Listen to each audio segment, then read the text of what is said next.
Nessa noite eu quero falar sobre o princípio para que possamos mudar o destino da nossa vida. Que destino tem a sua vida? Qual destino você tem tomado para os seus dias? Eu quero te dar chaves bíblicas, segredos bíblicos, segredos a qual os judeus extraíram da Bíblia para dar um propósito para o destino deles, para dar uma guinada na vida deles. Quando nós olhamos para a história judaica, nós nos fascinamos. Por quê? Porque eles são pessoas que sofrem muito, que passam por cativeiros, exílios, problemas meio constante, né? Ataques constantes sobre Israel, mas do nada, quando você acha que eles já viraram pó, eles dão uma guinada na vida deles, dão uma guinada na nação e sobressai em cima de qualquer problema. E olhando para isso, e olhando para a Bíblia, nós podemos aprender princípios, chaves eternas da parte de Deus para dar sentido ao nosso destino. E é isso que eu quero compartilhar com você esta noite, se você assim permitir falar na sua vida.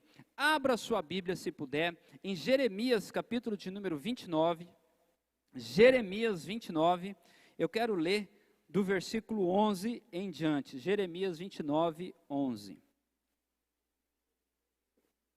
Se você não trouxe a sua Bíblia, tem uma projeção ali, mas é importante que você vá marcando esses versículos, apesar que depois vai estar todos eles na edificação a qual você pode também estudá-la. Diz assim a palavra do Senhor: porque eu bem sei os pensamentos que tenho sobre o vosso respeito, diz o Senhor, pensamentos de paz e não de mal, para vos dar o fim que esperais. Então me invocareis e orareis a mim, e eu vos ouvireis, e buscar-me-eis e me acharei, quando buscardes de todo o vosso coração. A parte A apenas do versículo 14, e sereis chamados de vós, diz o Senhor, e farei voltar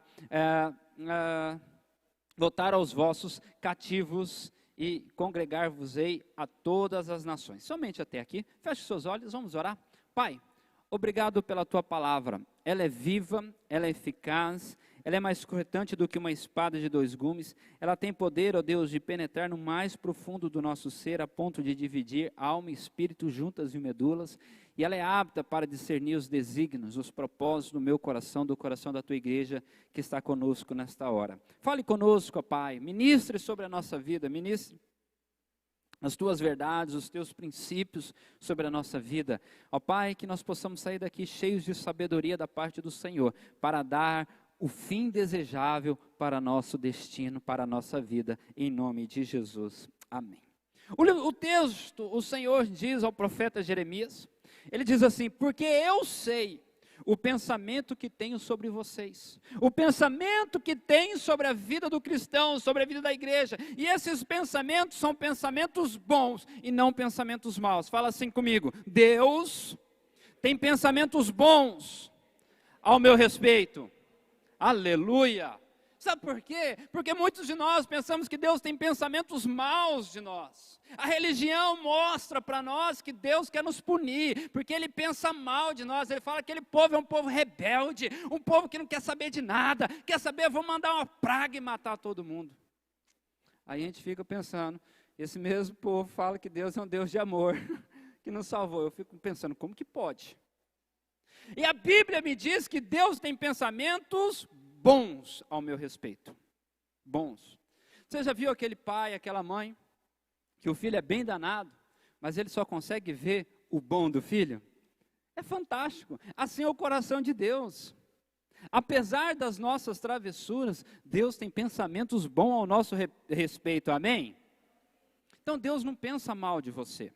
Agora, olha o que ele diz: para vos dar o fim que esperais, né? Deus, Ele tem um destino para nós. Ele tem um plano para a nossa vida. Por Ele ter um plano, por ter um destino para a nossa vida, Ele pensa as coisas boas ao nosso respeito. Ele pensa o melhor ao nosso respeito. Agora, para que nós possamos conseguir entender isso, pastor, como que eu posso mudar a minha vida? Como eu posso entrar dentro do propósito de Deus? Como eu posso dar saída para os desígnios de Deus operar em minha vida? Como que isso pode acontecer? Tem como eu, uma pessoa pecadora, uma pessoa que tem aborrecido o coração de Deus, mudar, dar destino à minha vida? Sim. E o que você precisa fazer? Coisa simples. Aplicar esses princípios, essas chaves que Deus vai te entregar hoje em tuas mãos. Deus vai te entregar chaves em tuas mãos, que você pode dar uma guinada no destino que Deus preparou para você, amém? Você pode sair do ponto A para o ponto B, numa velocidade extraordinária, na velocidade do céu, porque você vai entrar no princípio de Deus, nos desígnios de Deus, você vai andar sobre a palavra de Deus. Esses dias nós estávamos, junto com o Saulo, e o Saulo pegou a edificação, colocou no chão e começou a andar sobre a palavra de Deus. Eu falei, aleluia, é desse jeito, você tem que andar sobre a palavra de Deus, amém? Claro que não é literal, vai pôr a Bíblia no chão e sair andando, né? É apenas algo figurativo, para que a gente entenda o propósito. Uma vez que eu ando sobre a palavra de Deus, eu ando nas veredas do Senhor, uau! Eu começo a dar destino para a minha vida, eu começo a andar segundo os princípios de Deus, e eu chego aonde Deus designou que eu deveria chegar. A primeira coisa que eu preciso fazer é dar atenção ao nome, ou em outras palavras, eu preciso mudar o nome. Você precisa mudar o nome, porque às vezes você tem ideia de um nome distorcido do que Deus preparou para você. Se você já fez o curso Veredas, ou qualquer um ali, há vários cursos dentro do Veredas, mas em todo final, nós pegamos a palavra, o nome, e pegamos o significado do nome. Quem já fez Veredas aqui? Alguém já fez? O irmão aqui, eu sei que tem gente na internet que já fez também. Então, nós pegamos e sai o significado do nome da pessoa. Mas observe, o nome é algo muito importante. Você sabe que Rui Barbosa disse que não existe nada mais doce ao ouvido de uma pessoa do que ouvir o seu nome em alto e bom som, em uma linguagem correta. Não existe nada mais gostoso do que a pessoa te chamar você pelo nome, porque o nome tem a sua importância. Agora, muitas vezes nós estamos com o nome distorcido no nosso ouvido. Você está com o nome, menino, você não presta, você não vale nada, você é uma prostituta, você é aquilo outro. E aí nós crescemos ouvindo esse nome. Esquecemos que Deus tem um nome para nós, amém?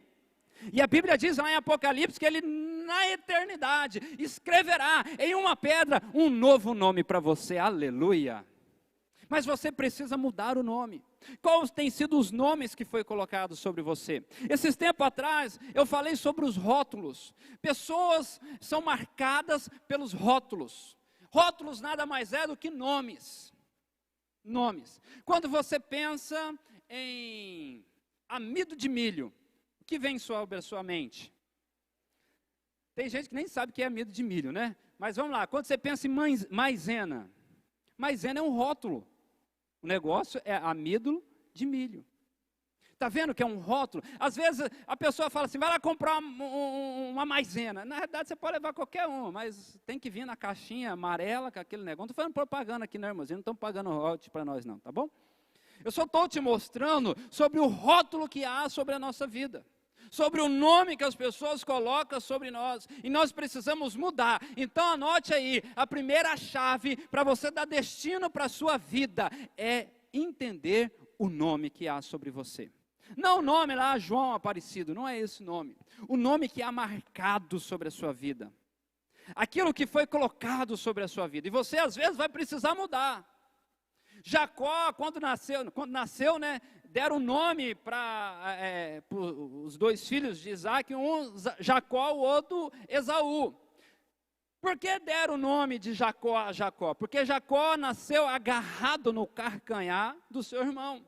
Então falaram, Jacó, você vai ser aquele que vai, enganar. Aquele que vai, de vez em quando, sabe, facilitar, querer. E Jacó cresceu com aquela marca, com aquele nome, e foi. Mas um dia, Jacó teve um encontro com Deus, aleluia, no Vale de Jaboque. E ele se apegou ali com Deus, e lutava, e lutava, e lutava, a ponto do anjo falar, deixe-me ir. Jacó fala, não te deixo até você me abençoar. E ele diz assim, então tá bom. A partir de agora, não chamarás mais Jacó, e sim Israel.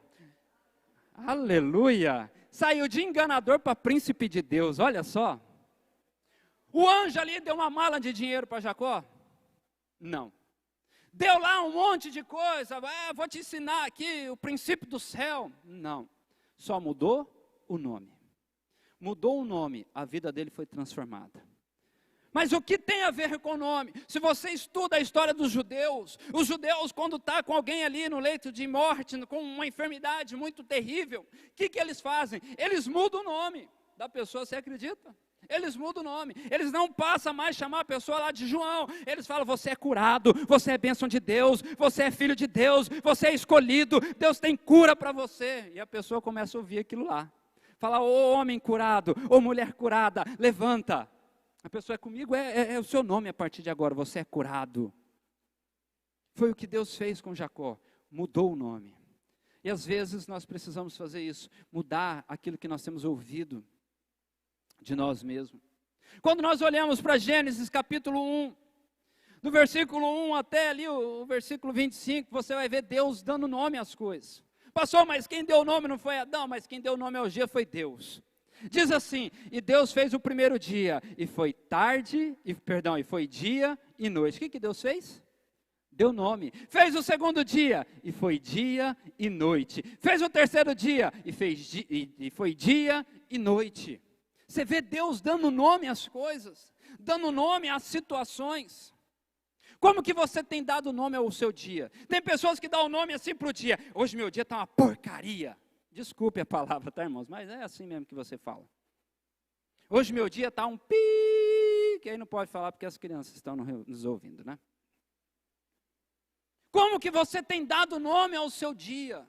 Como que você tem dado nome à sua vida? Como você tem dado nome aos seus filhos? Como você tem dado nome à sua história? A Bíblia diz que eu e você somos a imagem de Deus, amém?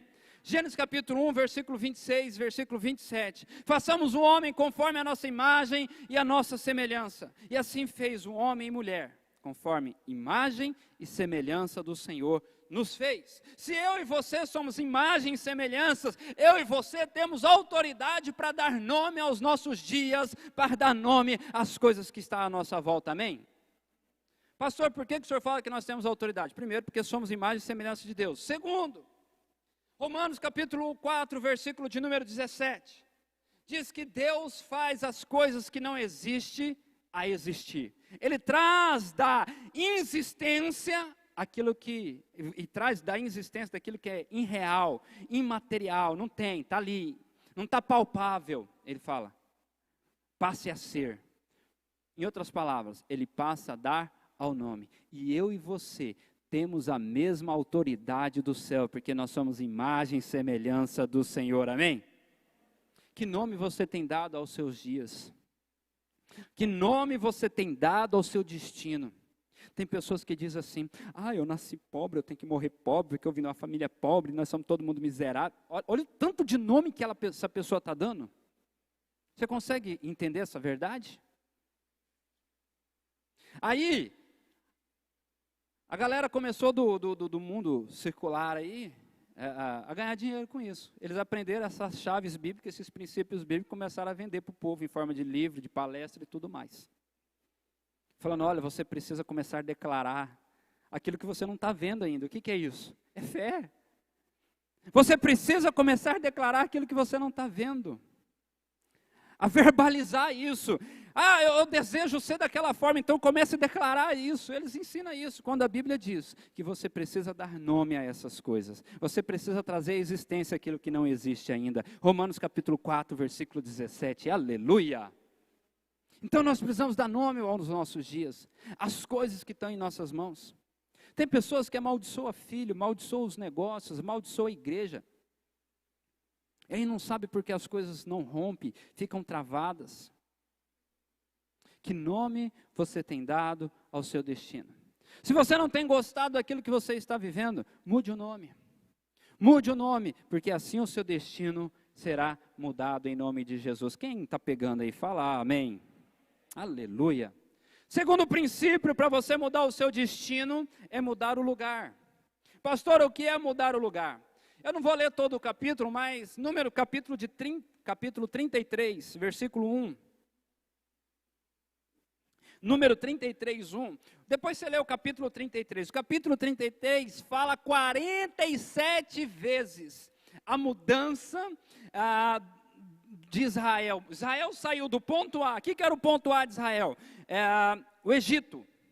E eles precisavam chegar num destino. Qual era? A terra prometida, que manava leite e mel. Mas do Egito a terra prometida, eles passaram por 47 lugares. Em outras palavras, eles mudaram 47 vezes. Mudaram o rumo, mudaram o curso, tentaram de novo, pegaram uma outra rota, até chegar no destino que Deus havia designado para eles. E Números 33 fala sobre isso, mas o versículo 1 diz assim: e estas são as jornadas dos filhos de Israel, que saíram da terra do Egito, segundo os seus exércitos, sob a direção de Moisés e Arão. E aí, amados, você vai continuar lendo, 42 vezes, 42 vezes, eles mudaram a direção, mudaram de lugar. Por que é necessário nós mudarmos às vezes? E às vezes mudar realmente de lugar. Eu não posso falar às pessoas, mas eu conheço vidas que viviam sobre uma direção porque moravam em determinado lugar. A hora que eles mudaram, foram para um outro lugar, uau! Parece que saiu assim, daquele... não posso falar 147 não, porque senão o irmão fica magoado, né? Mas saiu daquele carrinho bem devagarzinho, sabe? Aquele que quase não anda, e entrou numa Ferrari a 200 por hora. Começou a voar, decolou, mudou o destino, mudou o rumo da vida, transformou de tal forma que se torna visível para quem quiser ver, porque mudou de lugar. Mudou a direção. Por que é importante nós olharmos para esse aspecto, para essa chave de mudar de lugar? Porque observe, Efésios capítulo de número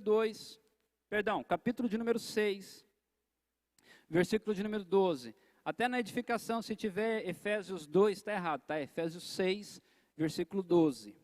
Diz assim: porque não temos que lutar contra carne e sangue, mas sim contra principados, contra potestades, contra príncipes das trevas deste século e contra hostes espirituais da maldade nos lugares celestiais. Nós temos 4 poderes. Quantos poderes? 4. Esses 4 poderes operam sobre a terra. Há um livro que eu te recomendo, chamado Trono sobre Trono, do apóstolo David, não me recordo o sobrenome, mas não tem outro livro, já pesquisei na internet, acho que o único que tem o nome de Trono sobre Trono é esse. O escritor é David alguma coisinha lá. Ele vai falar sobre o trabalho desses poderes. Ora, observe, o que é um principado? O principado, a palavra grega para ele é arques, aquele que rege as nações. Se você não sabia, mas hoje eu te explico, há poderes que se chamam principados, são poderes malignos que estão regendo, que estão influenciando as nações. Há um segundo que o texto nos diz que chama-se potestade. Exócias é a palavra grega para esse nome. Ele age sobre as cidades. Você pode ver que há algumas cidades que esses poderes têm operado com maior força, seja por uma negligência daqueles que têm o poder da palavra ali. Há outros poderes que fala que são principados das trevas. Mas o texto diz ali, são principados das trevas desse século. Esses espíritos, na realidade eles chamam de cosmocratoras. Eles agem sobre sistemas. E você pode entrar em qualquer sistema. Deixa eu te falar, inclusive sistemas religiosos. Ah, pastor, é verdade. Esses poderes malignos, eles têm a habilidade de agir sobre todo e qualquer tipo de sistema.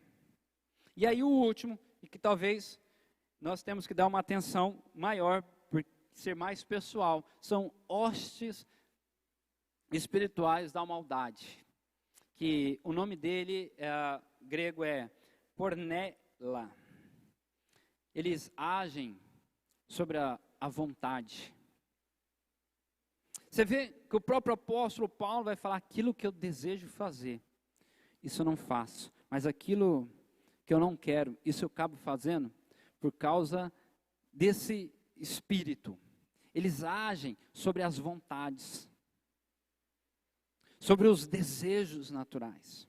Agora, pastor, o que mudar o lugar tem a ver com isso? Porque uma vez que você muda, você quebra o ciclo desses espíritos. Porque eles são locais, são territoriais.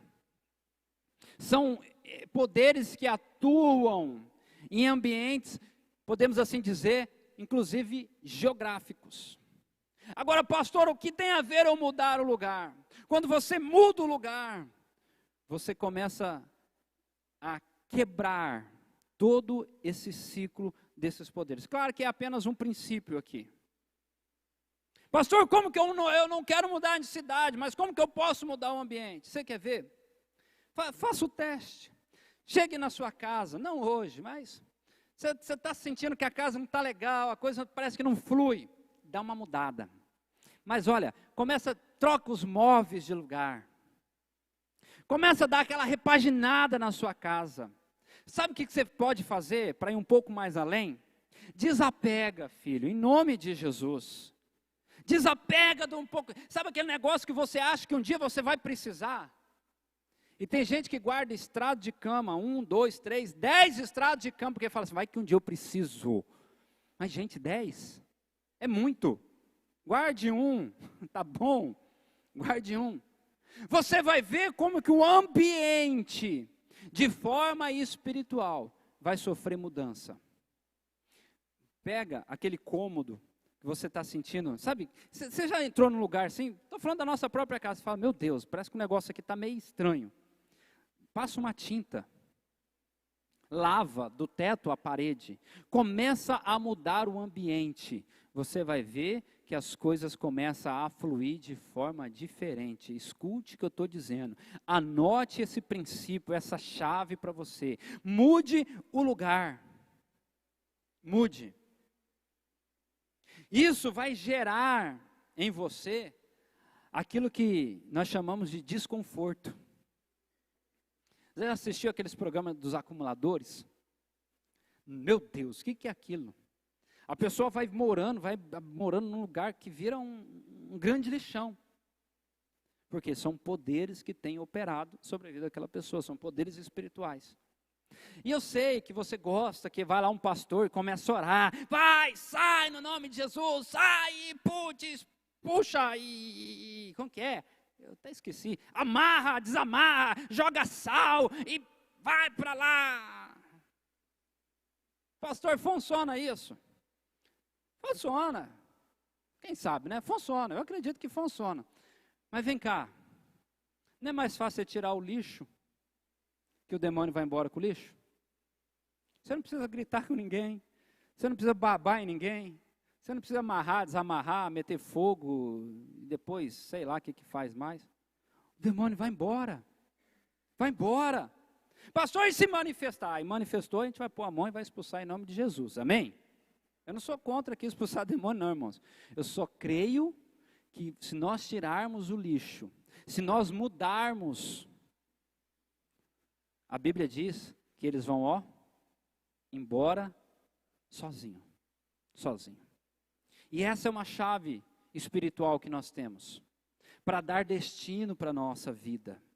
Primeiro, nós precisamos entender o princípio do nome, se for preciso mudar o nome. Segundo, mude o ambiente, mude as circunstâncias. Mude aquilo que você tem sentido, que não tem te feito bem. Jogue fora, jogue fora. Não dê para ninguém não. Uma vez, não, deixa isso aqui para outro dia. Deixa para outro dia. Não dê aquilo que não presta para você, para os outros, não, filho. Tem gente que fala, não, isso aqui não serve para mim, não presta. Meu Deus, isso aqui foi, meu pai do céu, foi tirado lá do cemitério, né, do pé do congá lá, aqueles, eu vou dar para fulano. Para com isso, rapaz, joga fora esse trem, mete fogo. Se não serve para você, serve para o outro, irmãos. Você consegue entender essa verdade? O que não serve para você, não serve para o outro também não. Estamos falando em questões espirituais. Tá bom?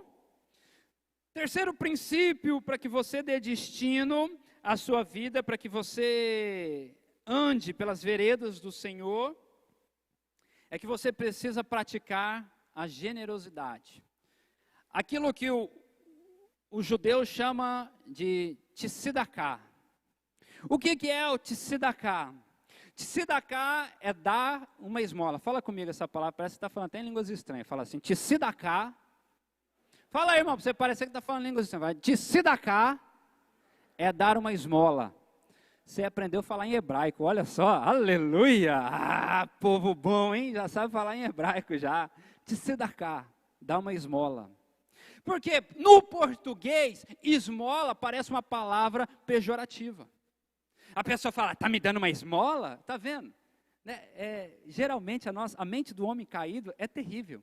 Mas tzedakah é dar uma esmola. O que é dar uma esmola? É ajudar alguém. Pode procurar no dicionário, filho. É ajudar, é colaborar, é abençoar, é promover o outro. Quando você anda em Israel, pastor, você já foi lá? Não fui não, filho. Eu só estudo bastante, mas eu estou com muita fé e crendo que eu vou em nome de Jesus. Amém? Então profetiza na minha vida, fala assim, meu pastor vai viajar para Israel com a sua esposa, em nome de Jesus. Eu recebo. Amém, aleluia. Eu creio, irmãos. A palavra do profeta tem poder. Oi? Eles levam os discípulos juntos. Já pegou. Tá certo, estamos juntos, filho. É isso aí. É isso aí. Tem que declarar fé mesmo. Olha só. Mas lá, o meu pastor, o pastor Sérgio, esteve lá, um ano retrasado. E eu perguntei sobre essa ideia de tzedakah para ele. E ele falou que é uma verdade. Quase não tem mendigos em Israel, mas existe alguns. São muito pouco, mas existe. E quando se cruza por eles, uma das palavras que você ouve eles dizendo é tzedakah. Você passa, ele fala tzedakah. Claro que ele não está falando para o brasileiro, está falando para algum judeu que está passando perto, porque ele sabe que o brasileiro, o bichinho é meio terrível, tem hora, né?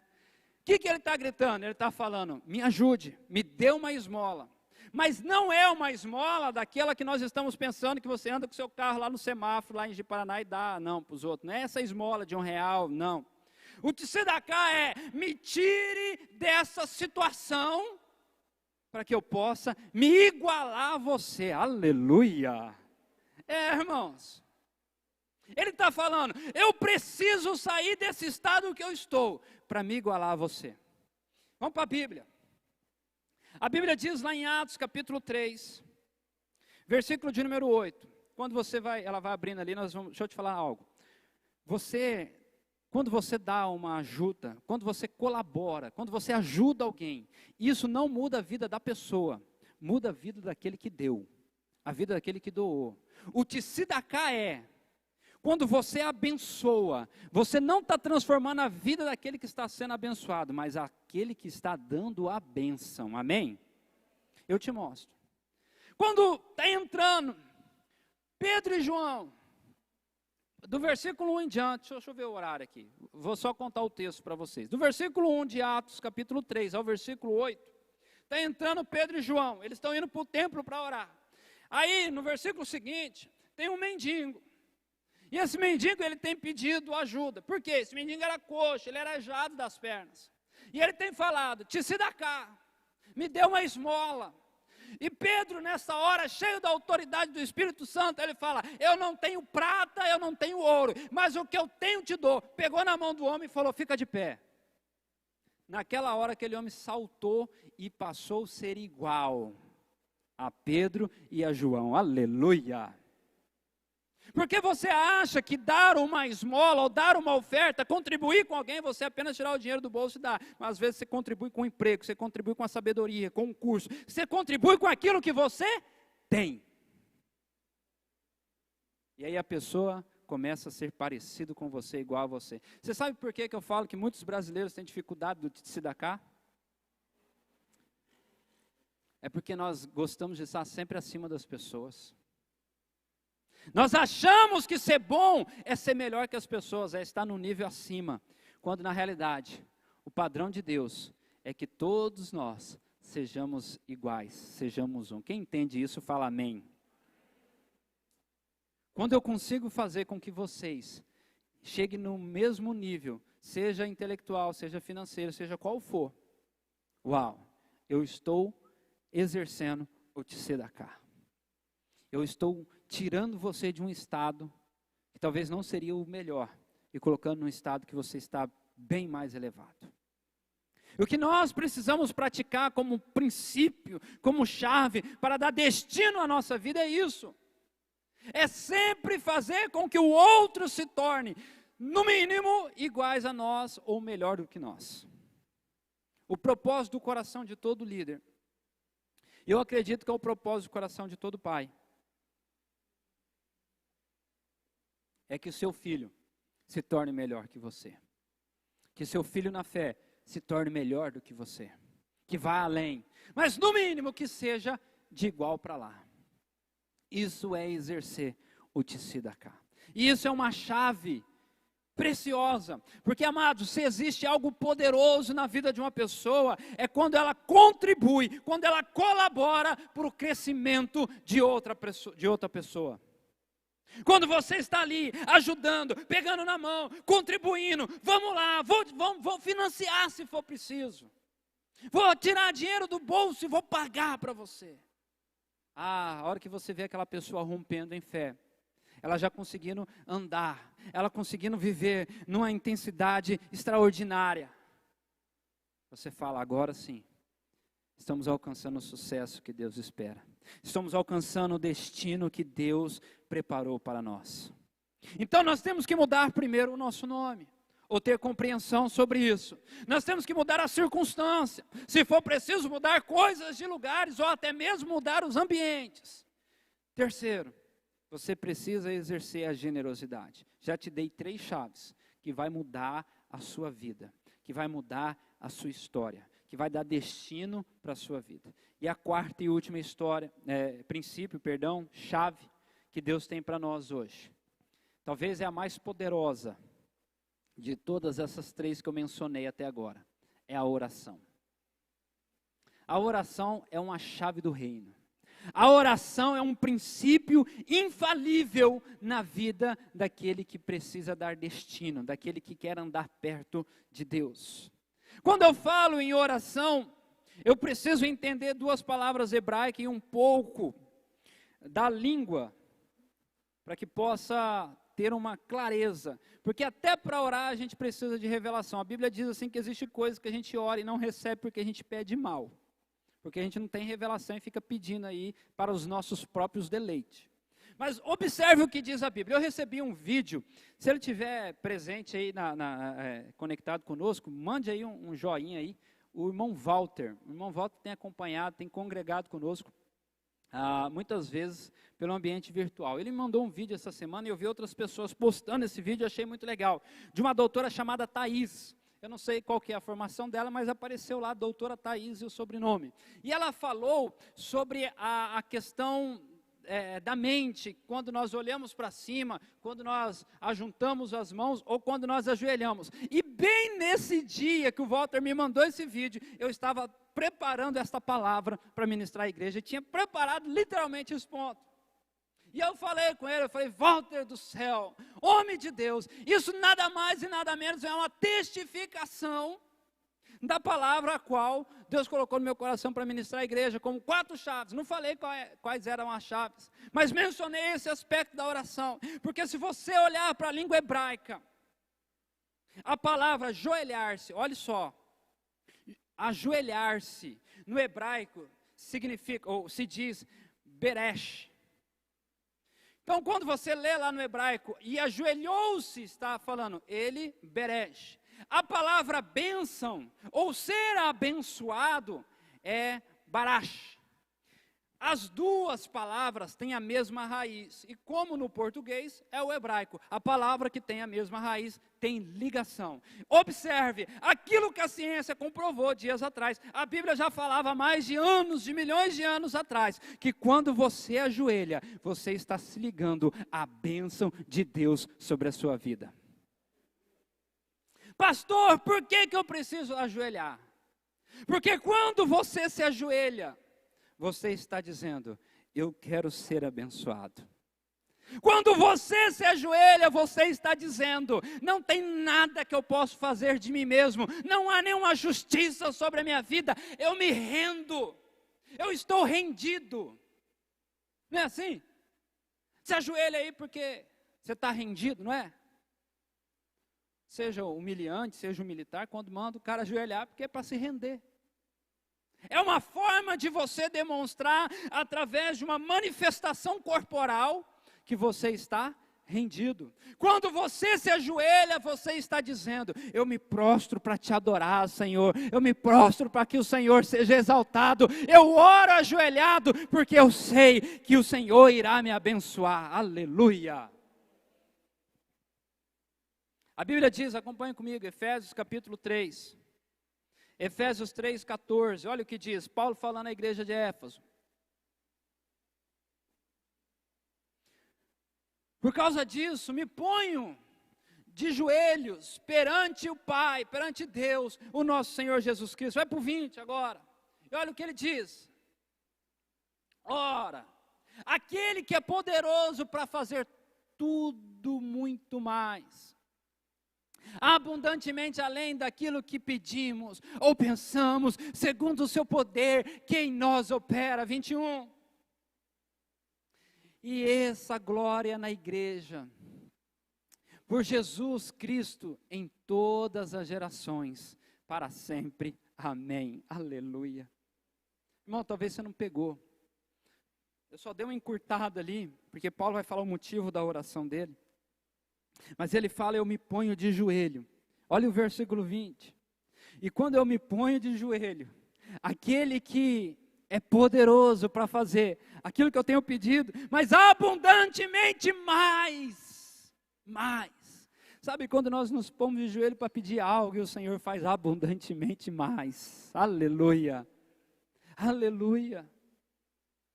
Daquilo que pedimos, pensamos ou imaginamos. E ele fala, isso não é um prestígio apenas da minha geração, mas é por toda a geração da igreja de Jesus. E aí ele encerra com amém. Ele fala, é por toda a geração, então isso é para mim, é para você. E eu termino aqui com a história de Daniel, não sei quantos conhecem. Mas Daniel, capítulo de número 6, versículo de número 10, vem comigo. Daniel, capítulo 6, verso 10. O capítulo 6 de Daniel, ele é cometido a uma situação adversa. Ele está vendo a Babilônia num estado terrível.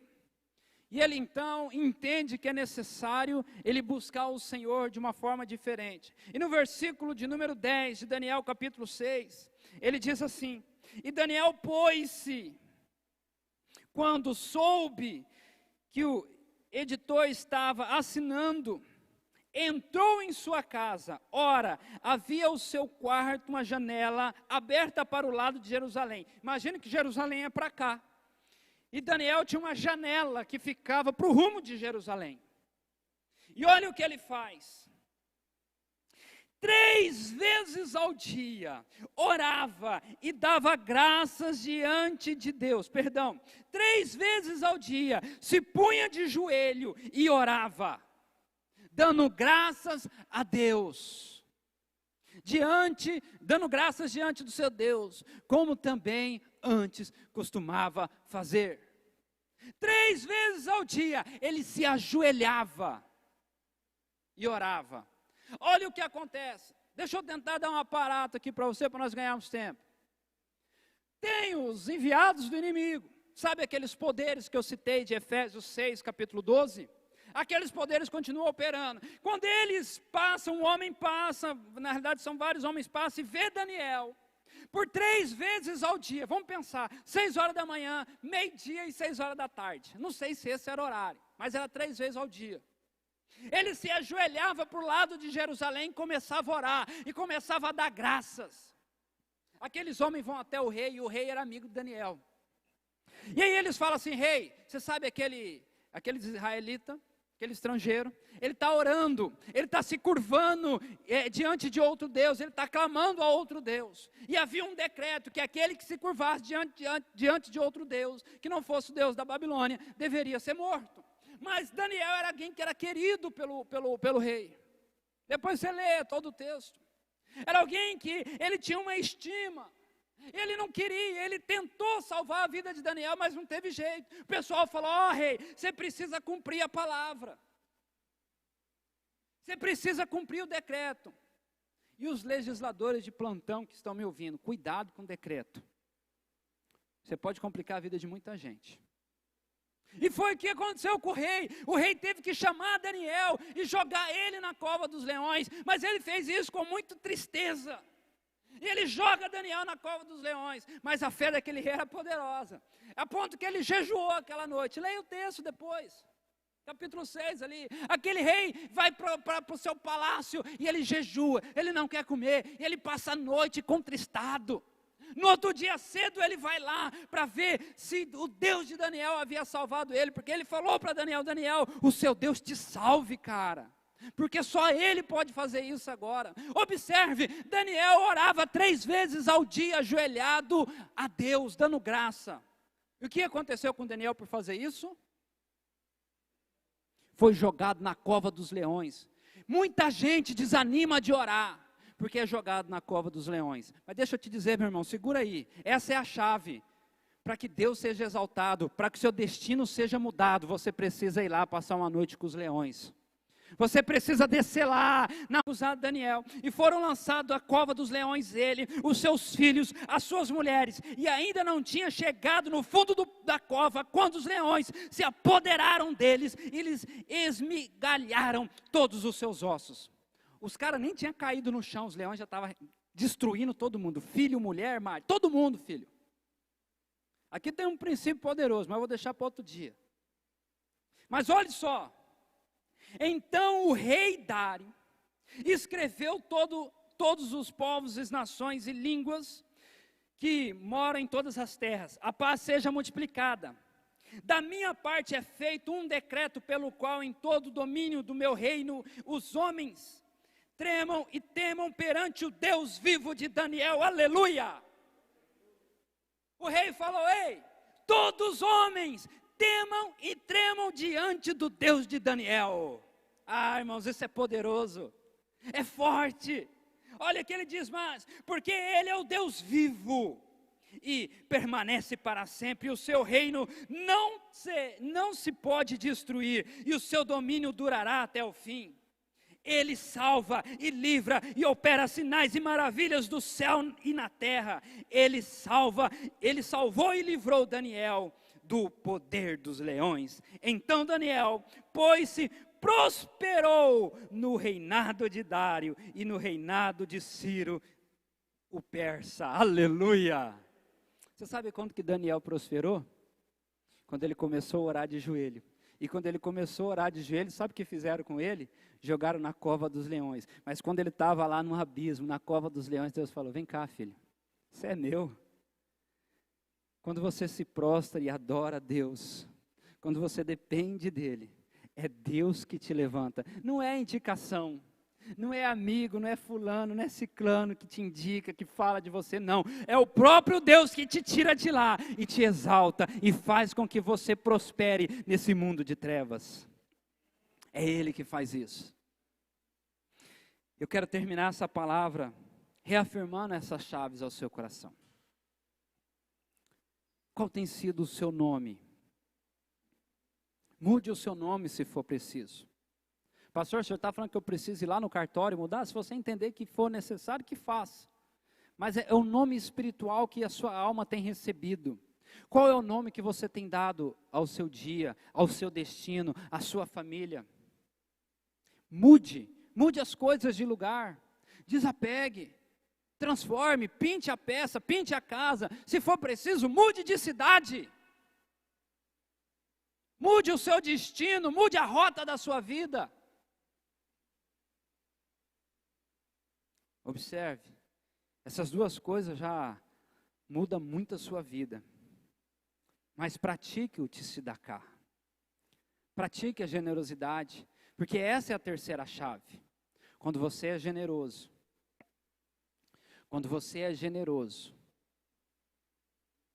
as coisas começam a ser transformadas. E por fim, pratique a oração. Eu quero te convidar a você se colocar de pé. Essas 4 chaves que Deus te deu. Essas 4 chaves são poderosas para transformar a sua vida.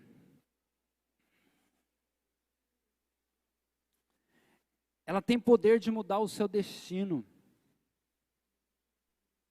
Ela tem poder de mudar a rota da sua vida. Agora, não adianta, olha aqui para mim, por favor. Não adianta eu pegar essas chaves e colocar na sua mão, se você não desejar praticá-las. A chave de mudar o conceito que tem sobre você. A chave que você tem de mudar o ambiente, de praticar generosidade e buscar em oração de joelho, filho.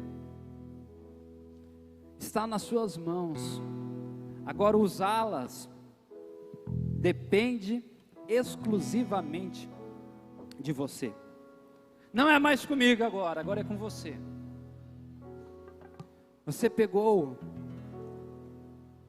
os mais preciosos conceitos do reino de Deus para mudar o seu destino. E eu tenho convicção, eu creio.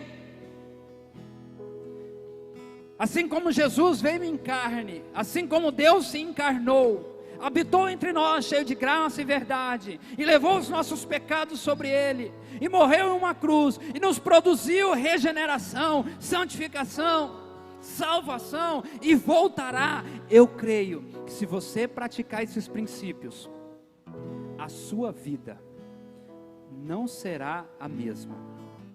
Ela terá uma transformação, sofrerá um impacto do céu.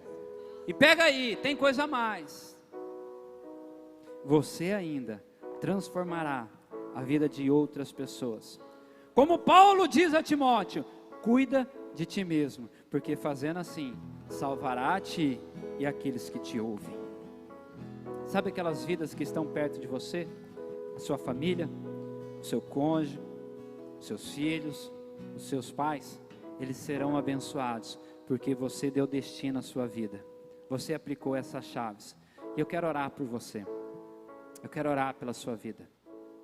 Senhor, nós estamos aqui, ó Pai, reunidos em nome de Jesus. Ó Deus, o Senhor nos deu chaves. Chaves que abrem portas espirituais. Chaves que abrem o nosso destino segundo a vontade do Senhor, não a nossa. O Senhor nos deu chaves, ó Pai, que abre portas do céu sobre as nossas vidas. E agora, ó Deus, nós precisamos de uma unção de ousadia, de uma unção de conquista sobre as nossas mãos, para que possamos colocar essas chaves em práticas, para que possamos colocar esses princípios em práticas, Senhor. Que o Teu Espírito, ó Pai, nos dê essa ousadia, para que possamos praticar essas chaves, para que possamos praticar esses princípios, ó Pai, e possamos assim conquistar as nações, ó Deus, conquistar o reino do Senhor sobre a terra, ó Pai. Ó Pai, para que possamos ter o destino que o Senhor preparou para nós. Eu oro pela Tua igreja nesta hora, ó Deus, Tua igreja que está aqui presente, a Tua igreja que está online. Eu oro por estes, ó Deus, eu peço que o Senhor os abençoe, ó Pai, com essa mudança de nome, com essa mentalidade nova, de quem o Senhor os fez, de qual nome o Senhor deu a eles, ó Pai. Com essa mudança de destino, de circunstância, de ambiente, ó Pai, que eles sejam pessoas generosas e que eles vivam na prática de dobrar os seus joelhos em oração a Ti, ó Pai, porque eu sei que se nós fazermos isso, o Senhor dará o destino que o Senhor preparou para nós, em nome de Jesus. Amém? Que Deus te abençoe, meu irmão, que você tenha uma ótima semana, que Deus prospere os seus dias, que Deus prospere os seus sonhos, que Deus prospere a sua vida, em nome de Jesus. Nós vamos estar adorando ao Senhor, e ao término da canção nós estamos em liberdade, que você vá em paz, em nome de Jesus. Amém. Um forte abraço. Tenho uma palavra pra você. Não desanime.